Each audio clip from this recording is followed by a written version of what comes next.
help boost spending in the U.S. for about $190 million to businesses with less. 전 세계 가장 핫한 소식이 이곳에 모입니다. 글로벌 정면 승부.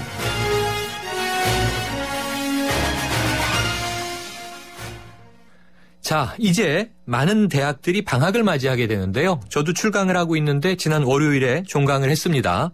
다들 나름의 비장한 계획을 세우고 있지 않을까 싶은데 특히 워킹 홀리데이라고 하는 이제 요 프로그램을 이용해서 해외로 나가는 대학생들이 이제 많은 그런 흐름이죠. 오늘 글로벌 정면 승부는요. 이른바 워킹 홀리데이의 나라 이렇게 불리는 호주를 연결해서 현지 워킹 홀리데이에 대해서 알아보는 시간 갖겠습니다. YTN 호주 멜버른의 윤영철 통신원 연결하겠습니다. 윤 통신원 안녕하세요. 네, 안녕하세요. 네, 한국은 이제 여름방학이 시작됩니다. 호주는 겨울인가요? 네, 그렇죠. 지금 겨울이죠. 아, 그럼 지금 호주 날씨는 어때요? 예년에 비해서 올해가 무척이나 추운데요. 네. 제가 살고 있는 여기 멜버른은 0도씨 이하로는 온도가 떨어지지는 않아요. 네. 근데 이게 바깥에 있는 것보다 실내에 들어오면 더 추위를 느끼거든요. 그건 아마 이제 한국 같은 경우는 온돌 시스템이나 이런 것들이 잘 돼 있어서 그런데 네. 그런 시스템들이 이제 겨울 되면 아무래도 한국이 그립죠, 조금. 그렇군요. 야, 지금 뭐 서울은 우리나라는 뜨거워지고 있는데 지금 호주는 예. 그 0도 아래로는 내려가지 않는다. 그러니까 영상을 유지하지만 그래도 쌀쌀한 날씨다 이거죠. 그렇죠. 이거는 이제 말로 표현할 수 없는 부분들이라서요. 그렇군요. 네. 직접 가봐야 체험할 수 있는. 예, 그렇습니다. 네. 그럼 이 지금 워킹 홀리데이가 계절적 영향을 받는지도 좀 궁금하고요. 호주의 계절로 따졌을 때 여름과 겨울 중 워킹 홀리데이 학생들 어느 시기에 더 많이 몰리나요? 아무래도 겨울보다는 여름이고요. 그리고 가장 많은 워킹 홀리데이 친구들이 찾는 시기는 대학들이 방학 이후인 1월 이후가 아닐까 싶은데요. 네. 그러면은 가장 많이 이제 학생들이 건너갈 때는 1월 이후. 그럼 1, 2월 그렇죠. 정도 되겠네요. 그죠? 그럼에도 불구하고, 네. 예. 네, 말씀하세요. 그때가 아무래도 이제 겨울 시즌보다는 일자리가 많다 보니까 친구들이 그 시즌에 오는 친구들이 많은 것 같습니다. 네, 일자리가 많으니까. 그럼에도 불구하고 이제 호주가 지금은 겨울이지만 여름방학인 이 계절에도 많이 가겠죠?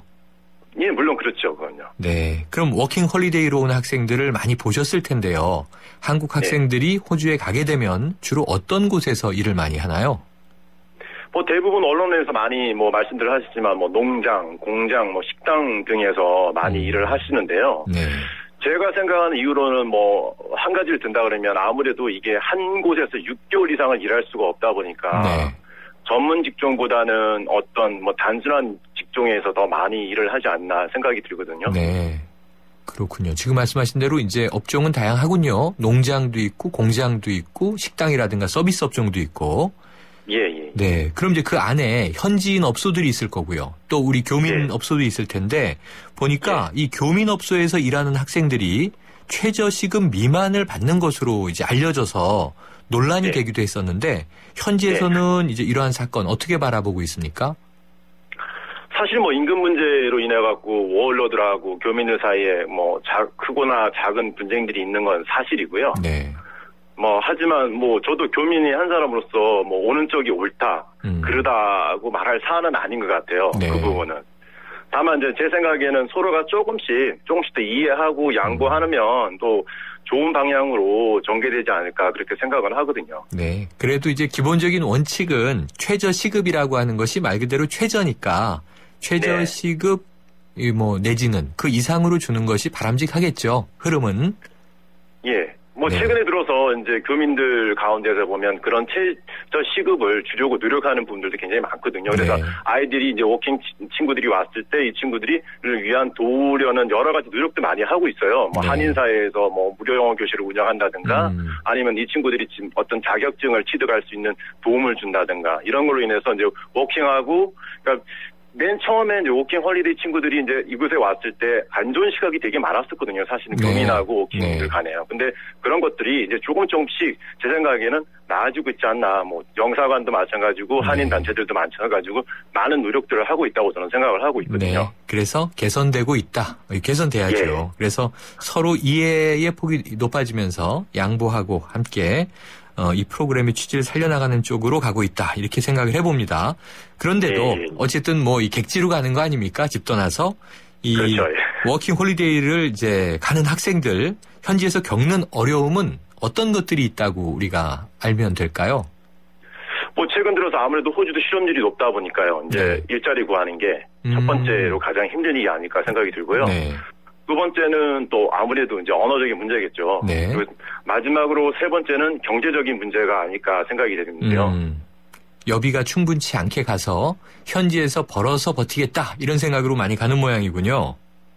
그러니까 뭐 예를 들면 뭐 대부분의 다 워홀러들이 그렇지는 않지만 네. 예를 들어서 최소의 금액 예를 들어 한 200불 이하, 300불 이하의 금액을 가지고 호주로 오게 되어서요. 이제 네. 그러다 보니까 여러 가지 문제가 생기게 될 수밖에 없는 현상들도 있거든요. 그렇군요. 그러면은 조금은 안전하게 지내기 위해서는 예산, 예. 경비를 좀 충분히 넉넉하게 잡아라 이렇게 조언을 해줘야 되겠네요.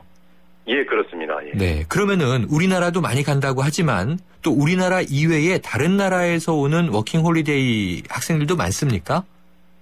그렇죠. 북유럽 같은 경우나 유럽 국가들은 대부분의 그 국가들이 호주와 워킹 홀리데이 비자 체결이 되어 있으니까요. 네. 많은 나라에서 오죠. 뭐 이제 아시아 국가 같은 경우는 저희 나라를 포함한 3개국이 오게 되지만 유럽 국가에서는 많은 워홀러들이 이제 호주로 오게 되죠. 그렇군요. 그러면은 현지에서 보시기에 우리나라에서 가는 이제 저도 지금 배웠어요. 워홀러라고 예. 이제 말씀 주시니까 우리나라 학생들하고 또 이제 북유럽이나 유럽에서 호주로 가는 이 워홀러들하고 좀 이 사정이 다른 지점들이 있다면 어떤 걸까요?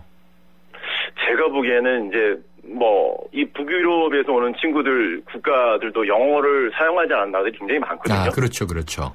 그러다 보면 이제 이 친구들도 마찬가지로 영어가 안 되다 보면 한국에서 오는 워킹 홀리데이 비자 친구들하고 똑같은 상황에 있는 것 같아요. 네. 그래서 얼마 전에 ABC 뉴스에서도 방송된 부분을 보면 처음에 예전 같은 경우는 동양권에서 온 워킹 친구들에 대한 어떤 것들이 포커스가 됐다면 지금은 거의 비슷하다고 저는 보거든요. 그래서요. 그러면은 별 차이 없는데 가장 예. 첫 번째 돌파해야 되는 애로사항은 아무래도 언어다. 그러니까 이제 호주는 그렇겠죠. 영어니까 영어의 문제다. 그것은 유럽에서 오든 우리나라에서 가든 비슷한 조건이다. 이렇게 생각해 볼 수 있겠네요. 그리고 좀 전에 말씀드린 것처럼 예를 네. 들어서 한 직장에서 만약에 오랜 시간을 일할 수 있다면 모르겠지만 네. 워킹 홀리데이 특성상 6개월밖에 한 직장에서 일할 수 없다는 조건 때문에 고용주도 그 오래 쓸 수 있는 부분이 아니기 때문에 그렇죠. 전문 직종에서 사람을 고용할 수는 없는 거거든요. 그러니까 대부분의 그런 워킹 친구들이 왔을 때는 네. 농장이나 단순한 일밖에 할 수 없는 게 현실이라고 저는 생각하거든요. 네. 그럼에도 불구하고 해외 경험을 쌓기 위해서 우리나라 학생들이 워킹 홀리데이에 관심을 많이 가지고 나가는 게 사실인데요.